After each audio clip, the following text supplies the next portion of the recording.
Mardi 14 novembre 2023, chers téléspectateurs, bonsoir et bienvenue dans cette nouvelle édition. Tout de suite, dans les détails des informations de ce jour, le projet d'approvisionnement en eau de la région d'Anjou et FAO à partir de la région d'Anos est en cours de réalisation et est actuellement en phase de construction. Les tuyaux destinés à ce projet de pipeline FAO ont déjà été débarqués par le navire qui les a transportés en septembre dernier au port des Wild, a confirmé hier le candidat Anjradouel lors de l'émission organisée par la CENI. Le projet FAO, qui est un énorme projet initié par le président Anjradouel, il a été le seul parmi les dirigeants successifs à avoir eu la vision d'établir un projet à long terme pour résoudre le problème d'approvisionnement d'eau dans la partie sud de l'île. Plus de détails avec Mère Voulatsfira.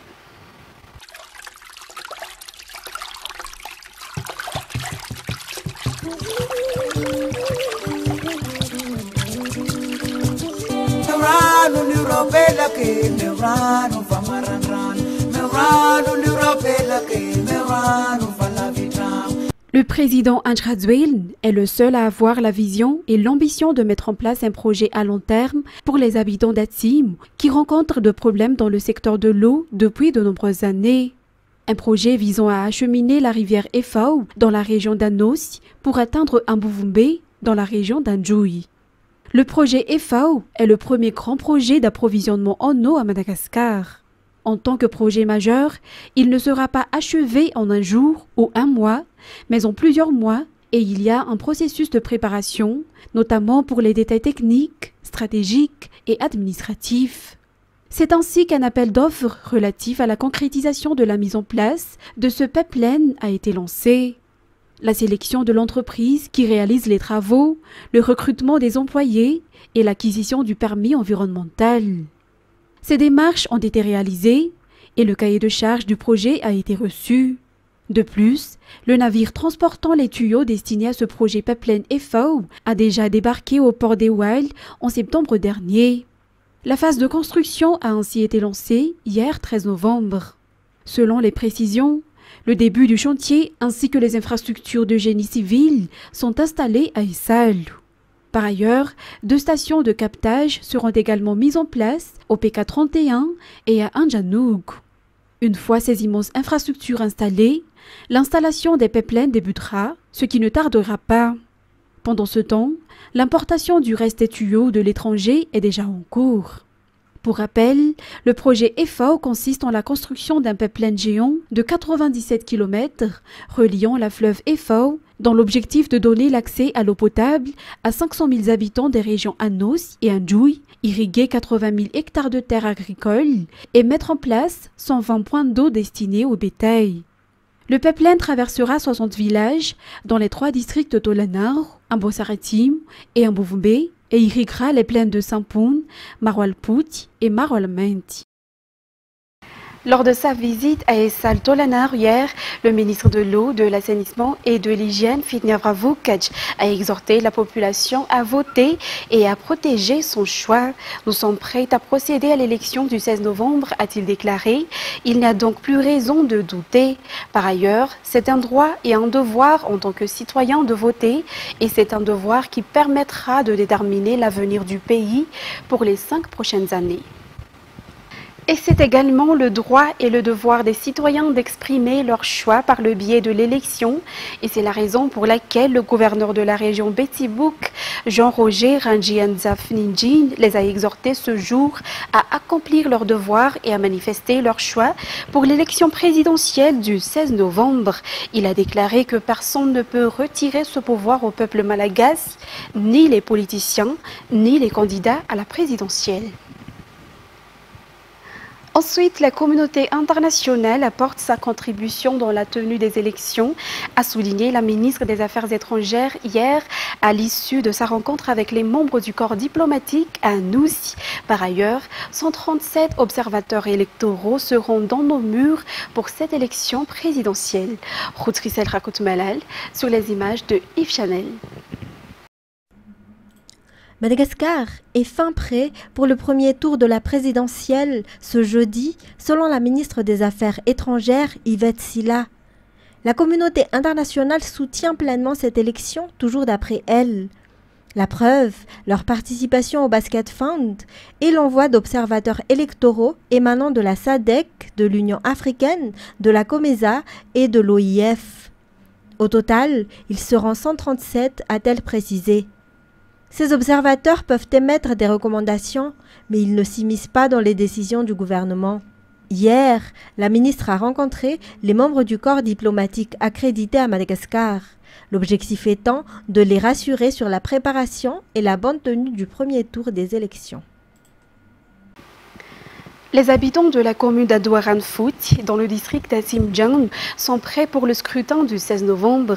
Ils n'attendent plus que ce 16 novembre pour exprimer leur choix et prouver leur soutien au candidat numéro 3, Anjradzuel.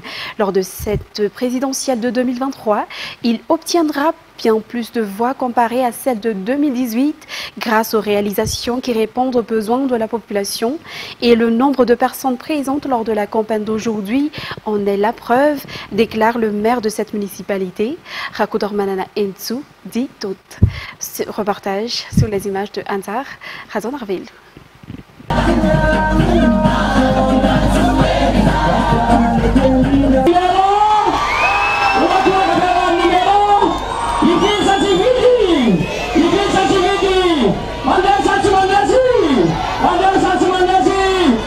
Les partisans du candidat numéro 3, Anjradzuel, dans la commune d'Adouaran-Foot, ont effectué un grand carnaval aujourd'hui dans le cadre du dernier jour de la campagne, présidé par le maire de cette municipalité, Rakoudor Manana Entsu, dit Tot, et le député Anjradzuel. Le carnaval est passé par de nombreuses localités avant de se terminer au quartier général des partisans du candidat Anjradzuel où s'est déroulé le meeting. Les habitants sont prêts à voter pour le candidat numéro 3 le jour du scrutin. Ils n'attendent plus que le jour du scrutin pour exprimer leur choix et prouver une fois de plus leur soutien au président Anjradzuel.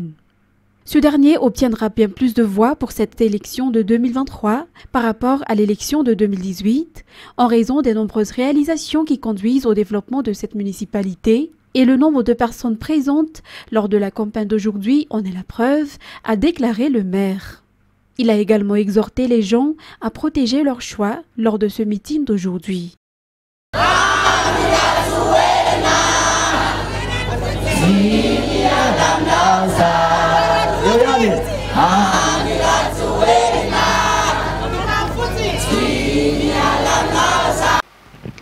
Le jour du scrutin, le 16 novembre, est le moment pour le peuple malagasy de prouver son soutien et son amour pour le candidat numéro 3, Anjradzuel, en votant pour lui à l'élection présidentielle, ont déclaré les simples citoyens rencontrés par nos journalistes. Aujourd'hui, 2 jours avant l'élection présidentielle, les Malagasy sont pressés d'afficher leur choix. Reportage de Fanjisena Mireille et Yves Janel. Nombreuses sont les réalisations dont la population a bénéficié durant le mandat du président Anjradzuel, notamment sur le plan social. En effet, le candidat Anjradzuel a toujours veillé au social de la population à travers la distribution de produits dont la population en a le plus besoin au quotidien. Aujourd'hui, les commerçants d'Ivat, dans le district d'Ambujachim, ont reçu chacun des parasols. Les citoyens disposent déjà de leur carte électorale et sont prêts à voter le jeudi 16 novembre, jour du scrutin. Le candidat Anjradzuel n'a toujours été jusqu'à présent à l'écoute du peuple. De plus, la population espère toujours une vie meilleure dans la prochaine administration du candidat Anjradzuel. En santé, 2 CSP2 ont été présentés aujourd'hui, l'un dans la commune de Tanzumbat et l'autre dans la commune Alakamis, Sifenoirive, toutes deux situées dans le district d'Atsimdjan. Il convient de noter que ces 2 CSP2 présentés aujourd'hui sont une promesse du président Anjradzuel. Radra Manazatouf et Anzar Razonarville. La municipalité de Tanzumbat et la municipalité d'Alakamis Fenoajiv, situées dans le district d'Atsimdjan, ont bénéficié chacune d'un CSP2 Manara Pinch. Les équipements utilisés dans ces CSP2 sont également Manara Pinch. Tous les soins de santé courants dans les centres de santé de base sont également disponibles au sein de ces CSP2. Pour le CSP2 de Tanzumbat particulièrement, le test et traitement de la tuberculose sont gratuits. Ces 2 CSP2 sont opérationnels immédiatement. Il convient de rappeler que ces deux CSP2 présentés aujourd'hui sont une promesse du président Andrazuel. Pour les habitants de Tanzumbat en particulier, c'était lors de sa visite des sinistrés, suite au passage des cyclones successifs dans le pays en janvier 2022, qu'il a promis de réhabiliter le CSP2 en un CSP2 Manara Pinch. Il est désormais achevé et il a eu des soins de santé gratuits pour les résidents ce jour lors de la présentation du CSP2 Manara Pinch. Page fait divers pour continuer. Les cas d'insécurité dans la commune d'Ichem, région d'Amrun-Mani, ont diminué après la mise en place de la zone d'encadrement pour les petits exploitants. Cela a également permis aux collectivités territoriales décentralisées de bénéficier des ristournes. Le ministre des Mines et des Ressources stratégiques est descendu sur place pour voir la situation de près hier. Des centaines de personnes travaillent et vivent de l'exploitation de cristal dans la commune Ichem, district d'Abat-Finajan, région Amrun-Mani, après la mise en place de la zone d'encadrement pour les petits mineurs. L'existence de cette zone d'encadrement a changé la vie de la population et a réduit l'insécurité, car auparavant, cette zone était classée zone rouge. Selon le code minier, les petits exploitants n'utilisent pas de gros engins. Le ministre des Mines et des Ressources stratégiques, Rakutmalala Ernjen Olivier, est venu vérifier cette situation et a constaté que ces petits mineurs respectent cette loi. Outre la population, la commune et la région bénéficient de l'existence de cette zone d'encadrement grâce aux ristournes. À titre de rappel, 2% sont destinés aux collectivités territoriales décentralisées et 3% pour l'État. Le ministre a confirmé que des zones d'encadrement seront installées dans d'autres villes de la région d'Amrun-Mani. En ce qui concerne maintenant les actualités internationales, des tanks israéliens sont massés mardi aux portes du principal hôpital de Gaza, l'hôpital Al-Shifa considéré comme repère stratégique du Hamas. Joe Biden appelle toutefois Israël à la retenue pour protéger les milliers de personnes coincées sur place. France 24. Ces images sont parmi les dernières en provenance de l'hôpital Al-Shifa de Gaza. Tourné vendredi, on y voit l'évacuation de centaines de personnes du plus grand établissement de soins de l'enclave palestinienne. Des milliers de personnes seraient toutefois toujours piégées sur place et pour cause, les combats font rage autour de l'hôpital, encerclé par les blindés et les troupes israéliennes. À Gaza, les combats autour de l'hôpital Al-Shifa se sont renforcés durant le week-end. Des infrastructures essentielles de l'hôpital ont été endommagées, notamment les réservoirs d'eau, d'oxygène, mais aussi le service de cardiologie et la maternité. 3 infirmières auraient également été tuées. Faute de carburant, pas d'électricité. Les médecins pratiquent leurs interventions à la lumière des smartphones. Selon l'armée israélienne, l'hôpital abriterait dans ses sous-sols un centre de commandement du Hamas. Une pratique généralisée de l'organisation islamiste, l'armée israélienne a diffusé ces images de son intervention dans les sous-sols d'un autre hôpital de Gaza, l'hôpital Rantissi. C'est là que des otages auraient été détenus pendant des jours. La libération des otages, préalable à tout cessez-le-feu, comme l'a encore rappelé le Premier ministre Benyamin Netanyahou. De leur côté, les États-Unis, principal allié d'Israël, ont appelé l'État hébreu à la retenue dans ses opérations autour d'Al-Shifa. Je n'ai pas hésité à exprimer mes inquiétudes sur ce qui se passe. J'espère et je m'attends à des actions moins intrusives à propos de l'hôpital. Selon le ministère de la Santé du Hamas, 27 personnes et 7 nouveau-nés seraient morts à l'hôpital Al-Shifa ces dernières heures, faute d'électricité. Ensuite, depuis l'attaque du Hamas en Israël le 7 octobre, l'antisémitisme connaît une forte montée en Allemagne, rappelant à certains membres de la communauté juive du pays les heures les plus sombres de l'histoire allemande. Le point avec France 24. Des étoiles de David taguées sur des portes d'immeubles. Des cocktails Molotov jetés sur une synagogue. Depuis l'attaque du 7 octobre, des centaines d'actes antisémites recensés, de quoi rappeler les pires heures de l'histoire à la communauté juive d'Allemagne. À l'association des étudiants juifs, le climat est lourd. Courriers, messages sur les réseaux sociaux, les discours révisionnistes, les insultes, les menaces arrivent par dizaines. Depuis le 7 octobre, c'est 10 fois, voire 20 fois plus qu'avant. On ne rentre pas tout seul le soir à la maison, on se retourne tout le temps dans la rue et nulle part on nous donne notre vrai nom pour que personne ne puisse trouver notre adresse. Une communauté choquée par certaines célébrations qui ont suivi les attaques du 7 octobre. Dans un quartier de Berlin, des habitants ont fêté l'assaut du Hamas. Du jamais vu pour ce chercheur qui travaille sur l'antisémitisme. Le lendemain de l'attaque barbare contre Israël,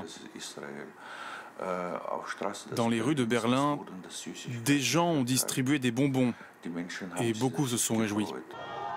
Partout dans le pays, les manifestations pro-palestiniennes se multiplient, parfois émaillées de violence. Le pays accueille la plus grosse communauté palestinienne d'Europe, 80 000 personnes. Beaucoup reprochent aux dirigeants allemands leur soutien indéfectible à Israël. On fait tout pour Israël, mais rien pour Gaza. Et on n'a pas le droit de dire ce qu'on pense. Mais le chancelier Olaf Scholz l'assume et le répète régulièrement, comme ce jour-là en visite dans une synagogue. L'Allemagne a une responsabilité particulière vis-à-vis du peuple juif. Il s'agit essentiellement de tenir la promesse qui a été faite encore et encore au cours des décennies qui ont suivi 1945. La promesse sur laquelle se fonde notre Allemagne démocratique, la promesse, plus jamais ça. Ces derniers jours, les autorités ont interdit une association proche du Hamas, ainsi que certains slogans entendus dans des manifestations, pas suffisants pour l'instant pour rassurer la communauté juive d'Allemagne. Et les attaques menées par le groupe terroriste chiite libanais de Hezbollah sur la frontière nord d'Israël se poursuivent, tout comme les représailles israéliennes. Les échanges des tirs sont quotidiens et 84 morts sont à déplorer, dont des journalistes. Des civils libanais quittent la zone pour aller se mettre plus en sécurité. France 24. Des images devenues quotidiennes à la frontière. Chaque tir de roquette du Hezbollah libanais et de ses alliés reçoit en retour des frappes multiples de l'armée israélienne. Et l'escalade militaire s'est accélérée ces derniers jours. Le groupe armé qui s'en prenait aux militaires israéliens basés à la frontière vise désormais des villes plus au sud. En visite auprès d'un bataillon de soldats, le Premier ministre israélien se veut menaçant. Il y a des échanges de tirs dans le nord. Il y en a qui pensent qu'ils peuvent les amplifier, qu'ils peuvent amplifier les attaques contre nos forces, contre les civils. C'est jouer avec le feu. Nous répondrons aux tirs par des tirs beaucoup plus puissants. Ils ne devraient pas nous provoquer. Nous n'avons montré qu'une petite partie de notre puissance. Plusieurs dizaines de milliers d'Israéliens ont été évacués de localités du nord. Côté libanais aussi, de nombreux civils ont quitté la zone frontalière jugée trop dangereuse. Des évacuations alors que le bilan humain ne cesse de s'alourdir parmi les soldats et combattants, mais aussi les civils. Plusieurs frappes attribuées à Israël se sont abattues à quelques mètres de journalistes alors qu'ils couvraient les faits. Un correspondant de la chaîne Al Jazeera a été blessé. On nous a dit d'évacuer la zone rapidement. Tout le monde évacue cet endroit car c'est une zone dangereuse. Et les journalistes sont pris pour cible.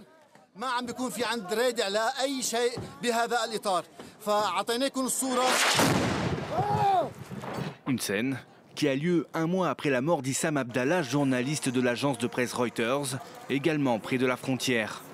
Pour l'heure, selon Reporters sans frontières, au moins 41 journalistes ont été tués dans la guerre depuis le 7 octobre dernier. Et c'est avec ce reportage que nous clôturons cette édition d'aujourd'hui. Nous vous remercions de l'avoir suivi jusqu'à son terme. Excellente soirée en notre compagnie. Au revoir.